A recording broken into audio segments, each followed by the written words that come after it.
আজ একটা সাধারণ দিন। এই সাধারণ দিনটা আমরা শুরু করেছিলাম ৩ জনে। প্রথমে ছেলেকে ডাক্তার দেখানো ছিল। ডাক্তার দেখাতে গেলে সেখানে বেশ কিছুটা সময় চলে গেল। এরপর আমরা গেলাম ক্যাফে আলদোতে। ইউটিউবে অনেকের ভিডিও দেখে এবং স্পেশালি মৌসুমীদের ভিডিও দেখে, মানে বং সোলমেটসের মৌসুমীদের ভিডিও দেখে এখানে যাওয়া। খুব সুন্দরভাবে সাজানো এই ক্যাফেটিতে যেমন ট্রেডিশনাল একটা ব্যাপার আছে, তেমনি মডার্ন একটা লুকও রয়েছে। তো আমরা বসেছিলাম রোড সাইড যে জায়গাটা, সেখানে গরম লাগছিল বলে ভেতরেই বসলাম, বাইরের জায়গাটা বেছে নিলাম না।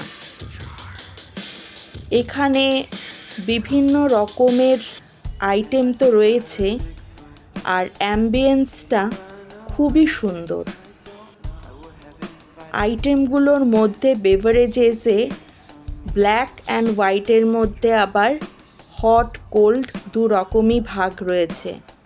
বিভিন্ন রকমের চা, মোহিতো আর স্পেশাল কিছু আইটেম, স্যুপ, পাস্তা, ব্রেকফাস্টের জন্য অনেকগুলো আইটেম, তাছাড়াও পিৎজা আর ফুল মিলও রয়েছে এবং ডেজার্টও রয়েছে। তো আমরা বেছে নিয়েছিলাম ওখানকার বিখ্যাত ফিশ অ্যান্ড চিপস।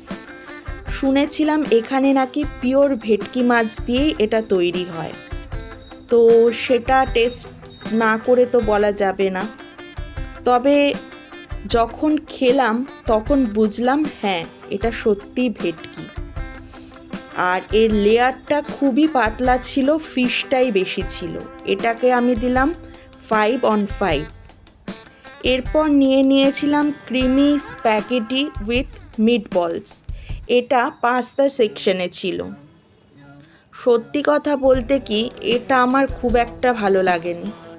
ক্রিমটা হয়তো খুবই বেশি হয়ে গেছিলো, আর মিটবলসগুলোও একটু শক্ত ছিল।